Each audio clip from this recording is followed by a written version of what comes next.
What is growing on, everybody? Hope all is well. So in today's video, I'm going to be talking about how I germinated and grew OakLeaf hydrangeas. Let's get into it.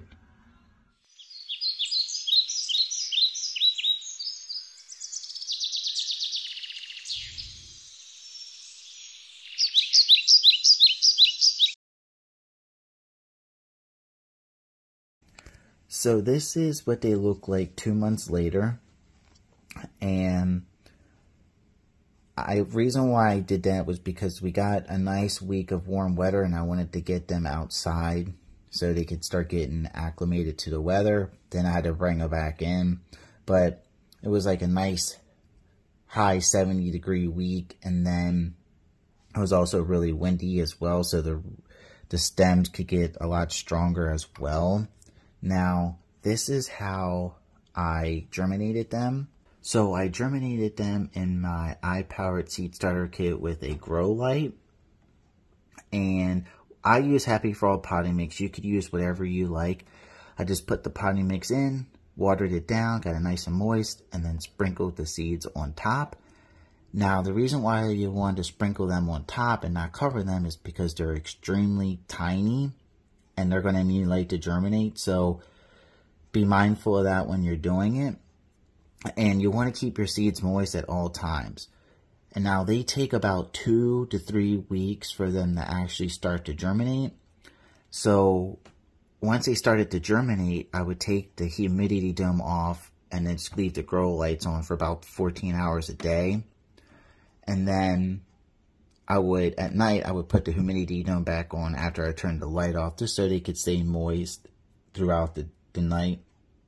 So I'll cut to a video of me right now with them in here.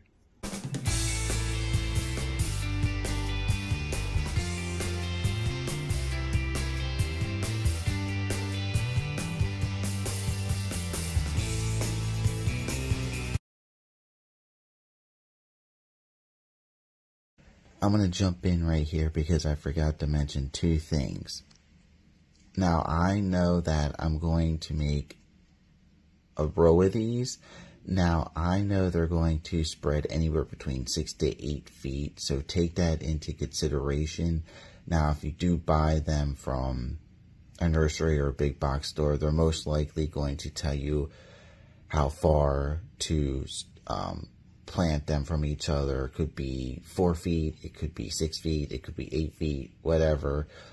So it all depends on the variety. Now, also, deer and rabbits will eat these, so be mindful of that as well, especially how small these are. That's why I didn't really want to get these in the ground just yet. I also am going to do a video on liquid fence because I do have some rabbits eating some of my hollyhocks as well, and a couple other plants. So I'm going to be doing a video on that. So if I do get these in the ground this year, I definitely will be spraying them with it because I do not want these to get eaten up. I don't have a deer problem, I have more of a rabbit problem. But if you live out in the country and you do this, you're most likely going to have deer problems. But other than that, let's get back into the video. So these are hardiness in zones 5 through 9. You can fertilize them twice a year. You want to do it in spring and early summer. And you want to keep using the same fertilizer. You don't want to switch it up and damage the plants. Now, these should get anywhere between 6 to 8 feet tall and then 6 to 8 feet wide. And I'm probably going to end up using these as like a privacy shrub. I'm not too sure if I'm going to do that just yet because I did order some more, so I might just do that with these and then use those just to pop into different spots of the yard as well. And they should grow anywhere between 1 to 2 feet per year. So you want to give these some afternoon shade just because of the sun, and they do like well draining soil.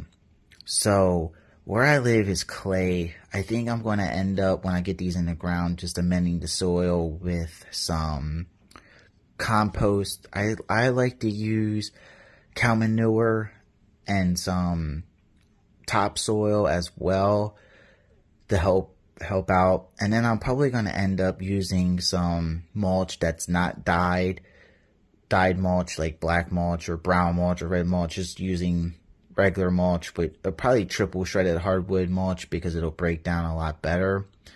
And I think that's all I have for you guys in today's video.